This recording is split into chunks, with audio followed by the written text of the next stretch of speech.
some country pie.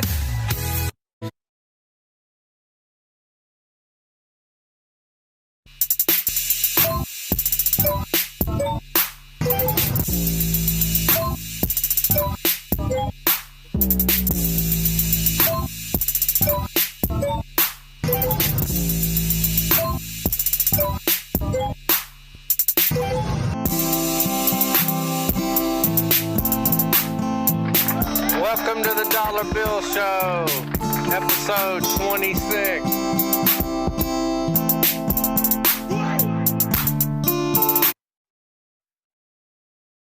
Well, let me tell you, I thought a lot about it.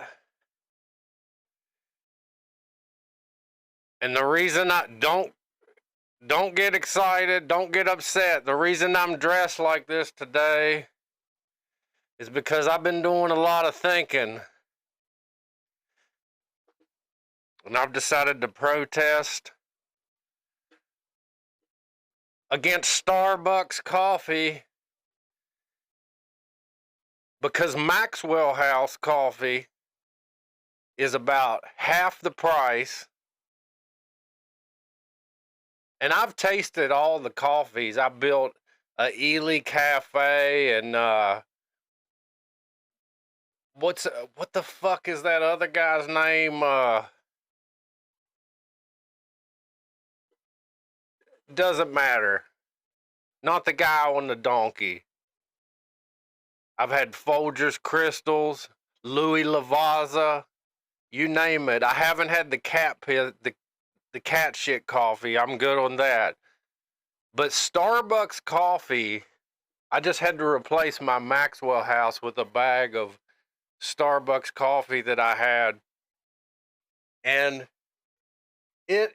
I used to drink 10 cups of fucking Starbucks a day and just be ramped up and out of control. I'd wake up, start smoking, have that coffee, pop some Klonopins. And now I have to like measure out and have like 1 cup because I get fucking like I did a big line of crank. And for you kids, crystal meth or whatever that is, we're talking about hot cook here because this is America. Listen, Maxwell House, I love you. And I like a cup as just as black as your heart. But the fucking Starbucks, man, it messes you up. It's gross. And plus, the Maxwell House, it gets you fucking cranking, buddy, even more. But all that Starbucks shit does is it's so acidic. Like I drank some of it yesterday, like a half a cup, and then tried to go jog, and I couldn't even fucking jog. I had to stop.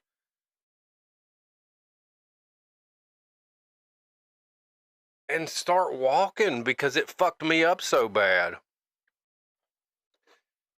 Speaking of doing crank, I remember when I was about 17 years old, I went on a big bender. And like a bender for me was I was drinking champagne and just smoking weed. And one of my friends had a bottle of Xannies that was like the fucking one that they give the pharmacy, like 300 of them or something, Xanny bars.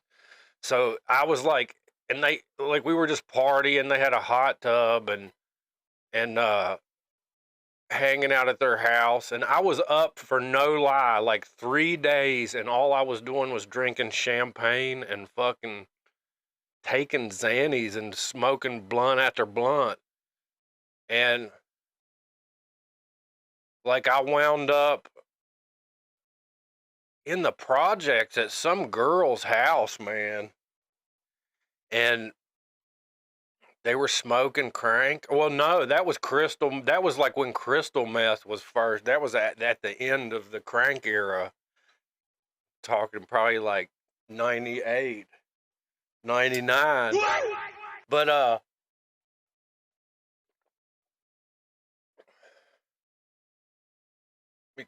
I'm taking this shit off. This is enough of this shit.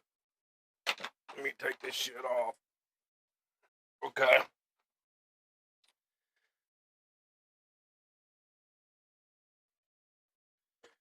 And I gotta say, I'm fucking mad at you racist fucks for trying to take gators and turn them into the new fucking Klan outfit.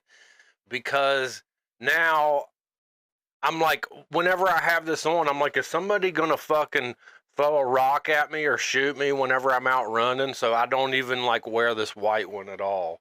So thanks a lot for ruining that, you piece of shit.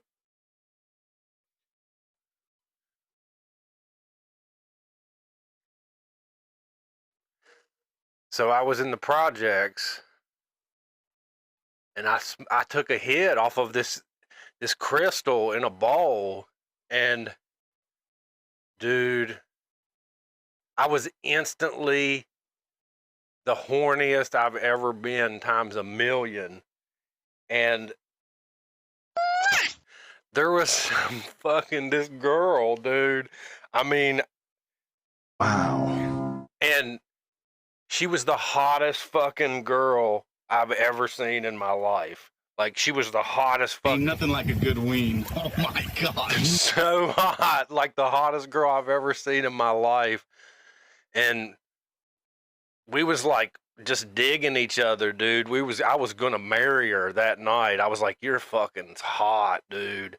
And she was like, you wait. She was like, we're gonna go to sleep and stuff. She was like, we're gonna go to sleep. And somehow we did. Like, I went to sleep. She went to sleep.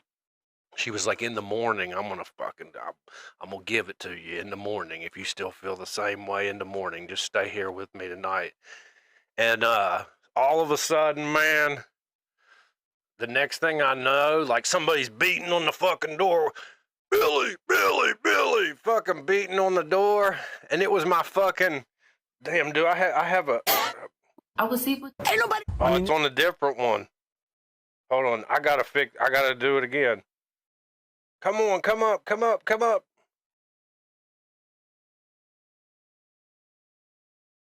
Okay, I can edit this out. Who the hell? My dad, Billy, what the hell are you doing? So, I opened the door, and he's like, where the fuck? He was pissed, dude. And it was him and my mom out there. They had like found my car was parked outside, and came to find me. And like, man, I turned around and I looked at that girl, and it was a fucking hyena, dude. She was the ugliest bitch I've ever seen in my life. And that just goes to show you what those fucking drugs do, man.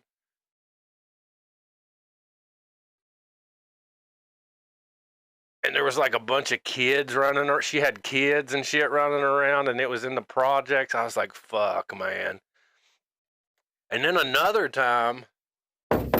First of all, everybody at the Empty Glass, and then all the employees of WTSQ, West Virginia Titty Sucking Queers, and then every single person that works on the TV show The Curse of Oak Island. I hope they all burn in hell. That still stands, because that is the worst fucking show on TV. They never find anything, man. They never find anything. It's been going on forever, and they never find nothing, dude. And also, too, it says, like, right in the Bible, like, if God curses a treasure or something like that, you'll never find it, and everybody will be cursed that's looking for it. Ain't nothing like a good ween. Have you ever seen a more buffed up teenager? 50 Cent.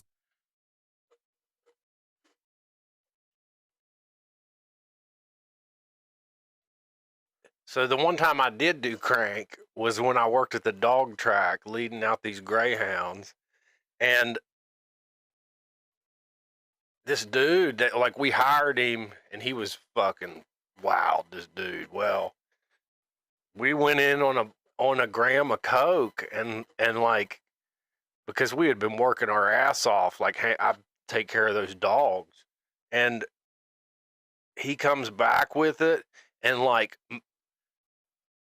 I think my car was broke down or something, because somehow my dad was there to pick me up. And like, So I was like, fucking split it in half. He goes, I'm going to do mine right now, man. Do yours right now. And like we busted it in half, and there was some big fucking rails like this long. I did that shit. Whoosh, and it was not coke. It was fucking crank. And I was like, dude, this instantly, because it burned like hell. And he was like, yeah, man, it's crank. So I said, oh, fuck, dude. And I had to get in the car with my father, who is like 6'5" and will beat my fucking ass if he ever thought somebody was on drugs, ever. And I just remember it was the worst fucking time of my life. And I got home and like, I was so fucked up, I thought I was gonna die. And I got in the shower. And I remember staying in the shower. I was praying on my hands and knees, make this go away, let me survive, God. And I stayed in there until the fucking water ran cold. And I ended up, I was okay, but my goodness, man. I don't see how anybody could be hooked on that shit, because I'm like, sensitive to speed anyway, but that didn't, but nevertheless, I was such a fucking, just trying to cover up any kind of emotion. I did all kinds of shit after that. Smoke crack, what the fuck ever. You know what I'm saying? And all of those people in that house, my friend Austin and his wife, and even his brother, they're fucking dead. They've been dead a long time, man. All three of them overdosed.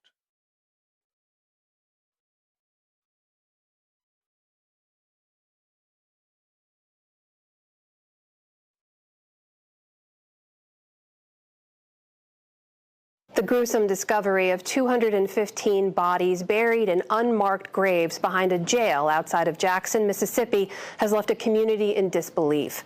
The families are angry their loved ones were buried in so-called paupers' graves, marked by just a metal rod and a number, and families were never notified of their deaths.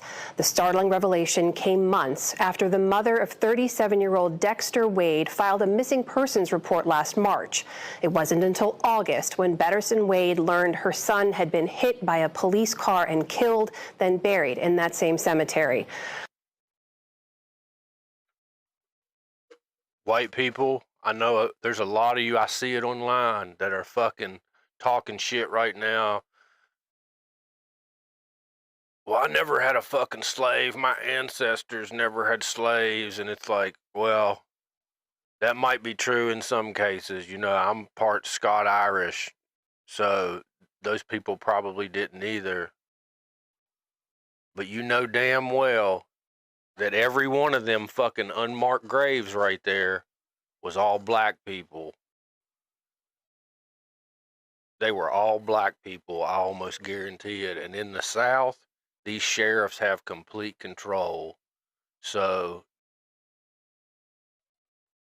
it's time for all of us to come together and look at them and be like,